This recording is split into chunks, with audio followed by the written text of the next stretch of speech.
தாய்மார்கள, பெரியோர்கள,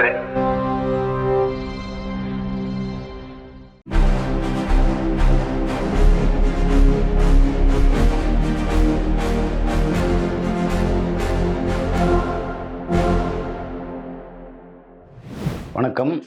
உலகின் ஒரே பகுத்தறிவு நாளேடான விடுதலையில் வந்துள்ள செய்திகளை பார்ப்போம். முதல் பக்கத்தில் பார்த்தீங்கன்னா ஆசிரியரோட அறிக்கை வந்திருக்குது. அதில் பரந்தூர் விமான நிலையத்துக்கான பணிகள் நிறுத்தப்பட்டுள்ளதாக தகவல் வெளியாகி உள்ளது. இது தமிழ்நாட்டின் வளர்ச்சிக்கு நன்மை பயப்பதல்ல, பெரும் விரிவான வளர்ச்சியை தரவல்ல விமான நிலைய பணியை நிறுத்திவிட்டு கையகப்படுத்தப்பட்ட நிலத்தில் சிப்காட் கொண்டு வருவது ஏற்கத்தக்கதல்ல. பரந்தூர் விமான நிலைய பணிகள் முடக்கப்படக்கூடாது. பழைய அதிமுக ஆட்சியாளர்களின் செயல்பாடுகளால் முன்பு ஏற்பட்ட நட்டம் புதிய ஆட்சியாளர்களாலும் தொடரப்படக்கூடாது என்று திராவிடர் கழக தலைவர், தமிழர் தலைவர் ஆசிரியர் கி வீரமணி அவர்கள் இன்றைய அறிக்கையில் தெரிவித்துள்ளார். கிருஷ்ணர் சிலைக்கு மருத்துவ பரிசோதனையாம். உத்தரப்பிரதேச மாநிலம் மதுராவில் கோடை வெயில் சதமடித்து 111 டிகிரி ஃபாரன்ஹீட்டை தொட்டு அனல் கக்கி வருகிறது. காலை 10 மணி முதல் மாலை 5 மணி வரை பொதுமக்கள் வீட்டை விட்டு வெளியே வர முடியாத அளவுக்கு கடுமையான வெப்பக்காற்று வீசி வருகிறது. இந்த கடுமையான வெப்பத்தின் தாக்கம் மனிதர்களை மட்டுமின்றி அங்குள்ள பிருந்தாவனத்தில் உள்ள லட்டு கிருஷ்ணா, பாலகிருஷ்ணா கோயிலில் உள்ள கிருஷ்ணராலும் தாங்கிக் கொள்ள முடியவில்லையாம். மக்கள் கிருஷ்ணரை தங்கள் வீட்டு குழந்தைகளாகவே பாவித்து வழிபடுகிறார்களாம். இந்த கோயில் நிர்வாகம் உடனடியாக சிறப்பு மருத்துவர்களை வரவழைத்துள்ளது. தற்போது ஒரு மருத்துவர் மற்றும் 2 செவிலியர்கள் அடங்கிய மருத்துவ குழு லட்டு கிருஷ்ணர் சிலைக்கு மருத்துவ சிகிச்சைகளையும் வெப்பத்தை தணிப்பதற்கான தனி சிறப்பு பராமரிப்புகளையும் வழங்கி வருகிறதாம்.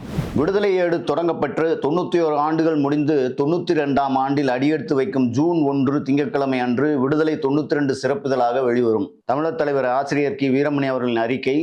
விடுதலையின் சிறப்பு வரலாற்று சிறப்புகள் சுவைமிக்க செய்திகளுடன் வெளிவரவிருக்கும் இதழை வாசிக்க தவறாதீர்கள். தலையங்கம், முக்கியமாக தலையங்கத்தில் என்ன சொல்லப்பட்டிருக்குன்னா, லட்சியக்கணக்கில் என்றும் விடுதலைக்கு லாபம்தான். லட்சியக்கணக்கில் என்றும் விடுதலைக்கு லாபம்தான். நல்ல லாபத்தில் இயங்கும் பத்திரிகைகளே அவ்வப்போது மூடு விழா காண்கின்றன. நட்டம் ஏற்படுகிறது என்பதால் அல்ல, லாபம் குறைகிறது என்பதால். ஆனால் தொடக்கம் முதலே நட்டத்திலே இயங்கி வரும் ஓர் ஏடு பல தடைகளையும் கடந்து 92 ஆண்டுகளாக தொடரவிருக்கிறது என்றால் அதை உலக சாதனை என்று சொல்லாமல் வேறு என்னவென்பது? பிறக்கையிலேயே ஜாமீனோடு பிறந்த ஏடு விடுதலை. நீதி கட்சியிடம் இருந்து தந்தை பெரியாரின் நிர்வாகத்துக்கு வரும்போது வெள்ளையர் அரசு இந்த நிபந்தனையை, அதாவது ஜாமீன் நிபந்தனையை விதித்தது. அதையும் செலுத்திவிட்டுத்தான் விடுதலையை வெளியிட்டார் தந்தை பெரியார். தந்தை பெரியார் காலத்தில் மட்டுமல்ல, அவருக்கு பிறகும் கூட தடைகளை எதிர்கொள்ள தயங்கியதில்லை விடுதலை. அன்னை மணியம்மையாரை ஆசிரியராகவும் வெளியீட்டாளராகவும் வந்து கொண்டிருந்த காலத்தில்தான் இந்தியாவில் மிசா சட்டம் அமலுக்கு வரப்பட்டது. பிரதமர் இந்திரா காந்தி அம்மையார் கொண்டு வந்த நெருக்கடி நிலை பிரகடனத்தை தங்களுக்கு சாதகமாக வளைத்துக் கொண்டனர் பார்ப்பனர்கள். எப்படி எழுத வேண்டும், எப்படி எழுதக்கூடாது என்று பாடம் நடத்த துணிந்தனர். சிறையில் இருந்தார் விடுதலை ஆசிரியர். பெரும்பாடுபட்டுத்தான் அன்னை மணியம்மையார் அனைத்து பணிகளையும் மேற்கொண்டிருந்தார். பார்ப்பனர் தம் கொடுக்கு நீட்ட தலைப்பட்ட போது இப்படியே காலம் போய்விடாது என்று எச்சரித்து விட்டு வர சொன்னார் அன்னையார். அதன் பின்னர் தான் அடக்கி வாசித்தனர் அக்ரகாக பிரதிநிதிகள். விடுதலை பற்றி முக்கியமா ஒரு பத்தியில சொல்லப்பட்டது என்னன்னா, விடுதலை ஒரு கருத்து சுரங்கம், தோண்ட தோண்ட பெருஞ்செல்வம் உங்களுக்கு. விடுதலை ஒரு ஆர்டிசியன் ஊற்று, அழுத்தம் அதிகமானால் அதுவே பீரிட்டு அடிக்கும். விடுதலை ஒரு விவசாய களம், கொள்கை விளைச்சலை குறைவின்றி அள்ளித்தரும். விடுதலை ஓர் எரிமலை, ஏறி விளையாட நினைப்போரை தடம் தெரியாமல் ஆக்கிவிடும்.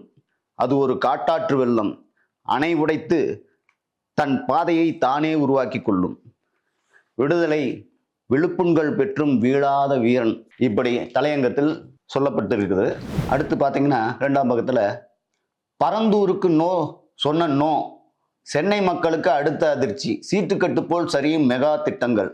சென்னையின் 2வது பன்னாட்டு விமான நிலையமாக திட்டமிடப்பட்டுள்ள பரந்தூர் விமான நிலைய திட்டத்திற்கு ஜோசப் விஜய் தலைமையிலான அரசு முட்டுக்கட்டை போட்டுள்ள நிலையில் தற்போது அங்கு கைப்பற்றப்பட்ட 1700 ஏக்கர் நிலத்தில் சிப்காட் கட்டுவதற்கான பேச்சுவார்த்தை நடப்பது, அந்த விமான திட்டத்தில் எவ்விதமான முடிவு எடுக்காமல் அப்படியே வைத்திருக்க வேண்டும் என்று அறிவிக்கப்பட்டு உள்ளதாகவும் தகவல் வெளியாகியுள்ளது. இந்த உள்கட்டமைப்பு சங்கிலி உடைந்தால் சென்னைக்கு மேற்கே அமைந்திருந்த இந்தியாவின் அடுத்த மாபெரும் பொருளாதார காரிடர் தொடக்கத்திலேயே முடங்கி போகும் என பொருளாதார வல்லுநர்கள் எச்சரிக்கிறார்கள். தாவேக அரசுக்கு கனிமொழி எம்பி கேள்வி கேட்டிருக்காங்க.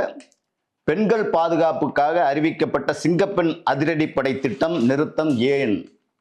தமிழ்நாட்டில் சட்டம் ஒழுங்கு பிரச்சனைகள் அதிகரித்து வருவதாக குறிப்பிட்டு பெண்கள் பாதுகாப்புக்காக அறிவிக்கப்பட்ட சிங்கப்பெண் சிறப்பு அதிரடிப்படை திட்டம் திடீரென நிறுத்தி வைக்கப்பட்டுள்ளது ஏன் என்று திமுக நாடாளுமன்ற உறுப்பினர் கனிமொழி கேள்வி எழுப்பியுள்ளார்.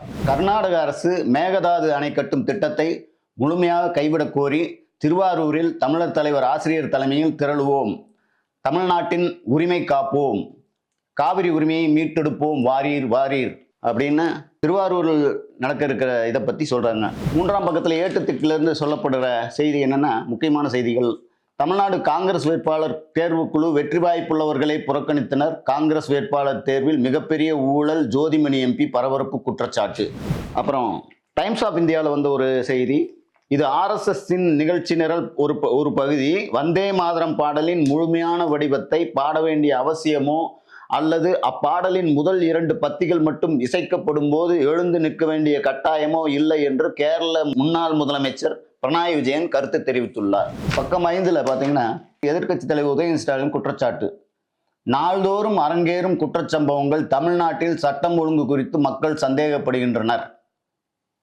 தமிழ்நாட்டில் தினம் தினம் கொலை, கொள்ளை, பாலியல் வன்முறை சம்பவங்கள் நடைபெற்று வருகின்றன. இங்கே சட்டம் ஒழுங்கு இருக்கா இல்லையான்னு மக்களுக்கு சந்தேகம் வருது என்று குற்றம் சாட்டி எதிர்க்கட்சி தலைவர் உதயநிதி ஸ்டாலின் ட்விட்டரில் பதிவிட்டுள்ளார்.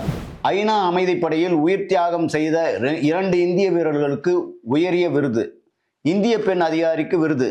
ஐநா அமைதிப்படையில் உள்ள இந்திய இராணுவ பெண் அதிகாரியாக மேஜர் அபிலாஷா பராக் லெபனானில் முகாமிட்டு உள்ளார். அங்கு பெண்களின் பாதுகாப்பு முன்னேற்றத்துக்காக அவர் பல்வேறு நடவடிக்கைகளை மேற்கொண்டு வருகிறார். அவரது சேவையை கௌரவிக்கும் வகையில் military general advocate of the year விருது அபிலாஷா பராக்குக்கு அறிவிக்கப்பட்டுள்ளது. தரக்கட்டுப்பாட்டில் குறைபாடு. இந்திய மாம்பழங்களுக்கு ஜப்பானில் திடீர் தடை. உத்தரப்பிரதேசத்தில் நடந்த ஆய்வில் அம்பலம். தனியார், அரசு உதவி பெறும் பள்ளிகளின் கட்டண விவரங்களை இணையதளத்திலும் பள்ளி வாயிலிலும் வெளியிட வேண்டும். மாநில தகவல் ஆணையம் உத்தரவு. 10ஆம் வகுப்பு தேர்வு தற்காலிக சான்றிதழில் திருத்தம் செய்ய இறுதி வாய்ப்பு. தேர்வுத்துறை இயக்ககம் தகவல். தேர்வுத்துறை இணை இயக்குனர் மகேஸ்வரி அனைத்து மாவட்ட முதன்மை கல்வி அலுவலருக்கும் அனுப்பிய சுற்றறிக்கையில் கூறியுள்ளார். பக்கம் 5ல் மேகதாது அணை விவகாரம். தமிழ்நாடு அரசு அனைத்து கட்சி கூட்டத்தை கூட்ட வேண்டும். சிபிஎம் வலியுறுத்தல். தமிழ்நாட்டில் புதிய கல்வியாண்டு தொடங்க உள்ளதை முன்னிட்டு பள்ளி மற்றும் கல்லூரி மாணவர்கள் அரசு பேருந்துகளில் கட்டணமின்றி பயணிக்கலாம் என்று போக்குவரத்து துறை அமைச்சர் விஜய் பார்த்திபன் அறிவித்துள்ளார். அப்புறம் மற்றொரு செய்தி, உலக தமிழாராய்ச்சி நிறுவனத்தில் தமிழ் முதுகலை படிப்புக்கான மாணவர் சேர்க்கை தொடங்கப்பட்டுள்ளது. அரசு உதவித்தொகையுடன் இலவச விடுதி வசதியும் உண்டு. இது போன்ற பல்வேறு செய்திகள் விடுதலையில் இடம்பெற்றுள்ளன. வாசகர்கள் படித்து பயன்பெறுமாறு கேட்டுக்கொள்ளப்படுகிறார்கள். நன்றி, வணக்கம்.